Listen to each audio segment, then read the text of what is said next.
Hi, I'm Rick Bogle. I'm the founder of the Primate Freedom Project and a member of the board of directors for the Alliance for Animals, a Madison-based animal rights organization.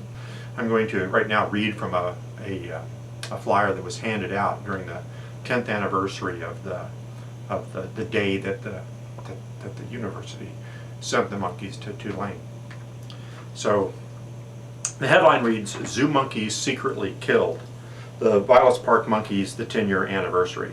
In the summer of 1964, the University of Wisconsin Primate Center, then under the direction of Harry Harlow, built a monkey house at the Vilas Park Zoo.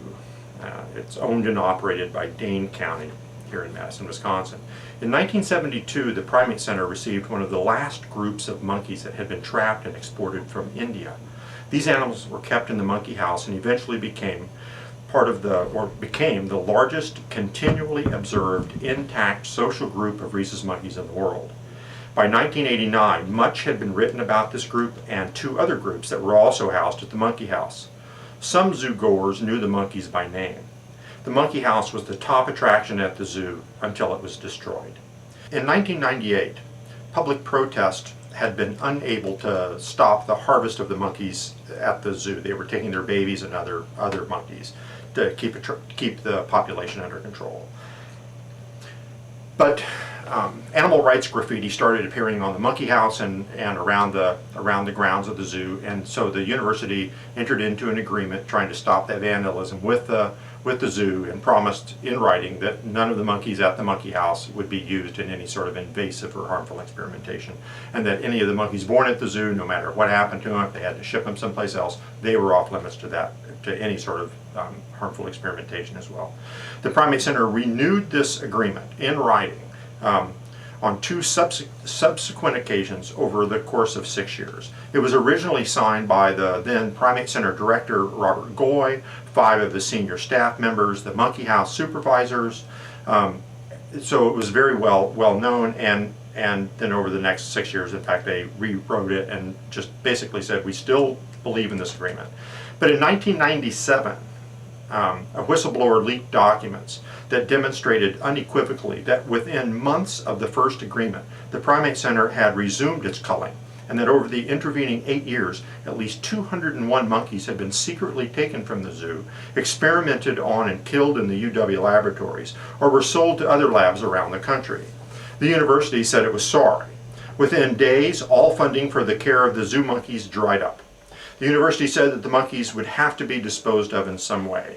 The university wanted to send the monkeys to a lab. A Dane County supervisor introduced a resolution asking that Dane County consider ways to pay for the care of the monkeys or to help pay to have them relocated to a sanctuary. The university vigorously opposed this resolution and argued strongly against it before 3 subcommittees and the entire board of supervisors. But school children raised money to protect the monkeys. Thousands of people signed a petition and made donations to try and the petition they signed, they urged the university to work with the county to find a way to protect the monkeys. Local media covered the story for months. So 3 subcommittees voted unanimously to help the monkeys. The county government overwhelmingly passed the resolution intended to help the monkeys. The governor's wife, Sue Ann Thompson, recorded a public service announcement to help the monkeys, and no one who attended the public meeting spoke against the monkeys or the resolution other than the Primate Center staff and the chairman of the Zoo Commission. In the end, the university successfully frightened Kathleen Falk, Dane County executive, into choosing not to use county funds to aid the monkeys. The Alliance for Animals found a sanctuary in San Antonio willing to take the monkeys. The sanctuary donated $15,000 to cover the transportation costs and the initial care. With the money that had been raised by the petition and donations, eventually the amount came up to $30,000 that was sitting there waiting to be spent on the monkeys' behalf. But the university refused to let the monkeys go to the sanctuary. They called it a roadside zoo. They shipped off 2 of the colonies, the wild captured group that had lived at the monkey house since 1972, and a second group of about 150 monkeys. Well, in the second group, there were about 150 monkeys all told. They were shipped off on March 4th, 1998. while people protested at the gate.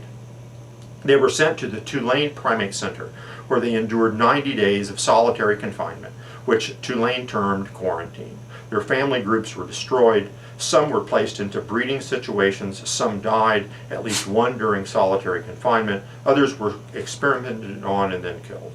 The third group, about 50 stump-tailed macaques, was hard for the university to get rid of. No lab wanted them. They finally sent them to the same sanctuary that they had previously said was a roadside zoo and far worse than a laboratory. During the course of the agreement that they would not hurt the monkeys, the university secretly used and sold 201 of them, then shipped 150 to Tulane. This amounts to 351 individual lives to the citizens of Dane County. Once all the monkeys were gone, the university had the monkey house bulldozed to the ground. They don't want the public to remember the Vilas Park monkeys.